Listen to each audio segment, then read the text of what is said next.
एकाग्रता का एक बहुत बड़ा उपाय त्राटक को बताया गया है, अर्थात किसी भी वस्तु को टकटकी लगाकर अपलक देखना, पलक भी नहीं झपकना, ना गर्दन हिलाना, ना बोलना, ना इधर उधर देखना, एक टक बस अपने ऑब्जेक्ट पर निगाह टिकाकर ऐसे देखना जैसे अर्जुन ने अपने लक्ष्य को देखा था।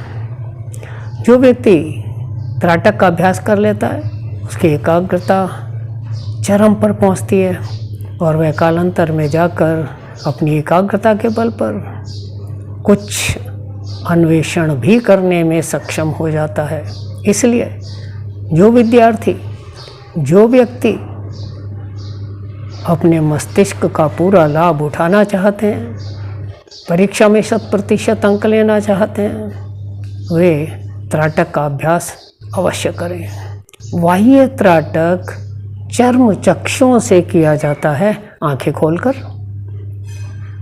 अपने ऑब्जेक्ट पर दृष्टि गड़ाकर। बाह्य त्राटक करने के लिए हम चंद्रमा पर त्राटक कर सकते हैं, ध्रुव तारे पर कर सकते हैं, स्वस्तिक के निशान पर कर सकते हैं, अथवा देसी घी के दिए की ज्वाला को देखकर भी त्राटक किया जा सकता है।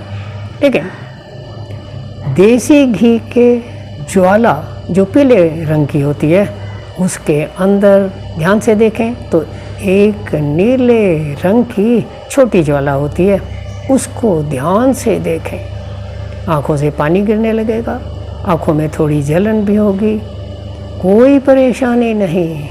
ये आँखों से गंदा पानी निकल रहा है, आँखों की ज्योति बढ़ेगी, आँखें स्वस्थ रहेंगी और आपकी एकाग्रता भी बढ़ेगी।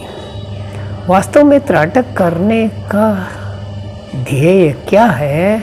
जब हम किसी चीज़ को अपलक देखते हैं तो उसकी इमेज हमारे मस्तिष्क में सेव हो जाती है और जैसे हम उस चीज़ का नाम लेते हैं वो इमेज आंखों के सामने आ जाती है और हम उसका अक्षरशः वर्णन करने में सक्षम हो जाते हैं। इसलिए त्राटक करके अपनी एकाग्रता को बहुत आसानी से बढ़ाया जा सकता है।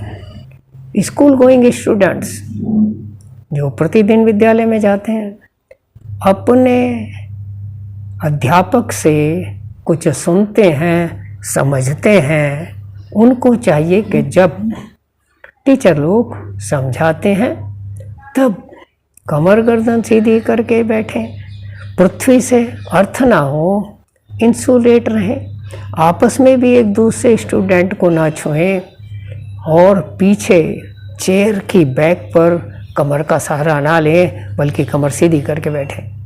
दूसरी बात, जब टीचर बोलें तब टीचर के आज्ञा चक्र पर, यहाँ थर्ड आई, कपाल पर ध्यान से देख करके त्राटक करके सुने तो टीचर की बताई हुई एक एक बात विद्यार्थी के मस्तिष्क में ऐसे ट्रांसफ़र हो जाती है जैसे एक व्यक्ति अपने मोबाइल का ब्लूटूथ ऑन करे, दूसरा व्यक्ति अपने मोबाइल का ब्लूटूथ ऑन करे तो पहले मोबाइल का कोई भी प्रोग्राम दूसरे मोबाइल में ट्रांसफ़र हो जाता है।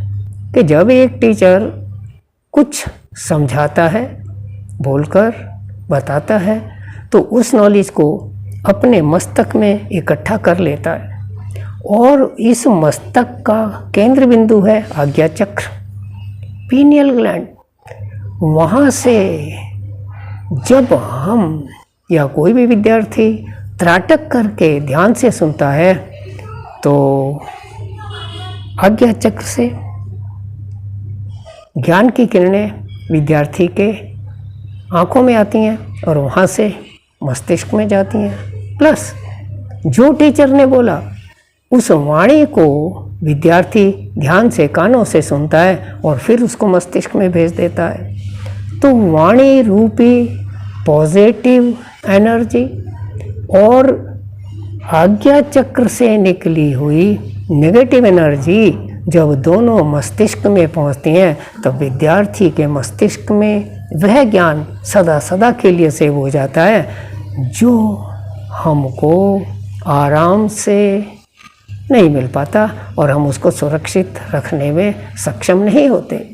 और यदि आपको अच्छा लगे तो अपने सहपाठियों को, पढ़ने वाले दूसरे विद्यार्थियों को अधिकतम शेयर करें, उसका भी भला करें तो आपका स्वतः भला होगा। धन्यवाद। नमस्कार।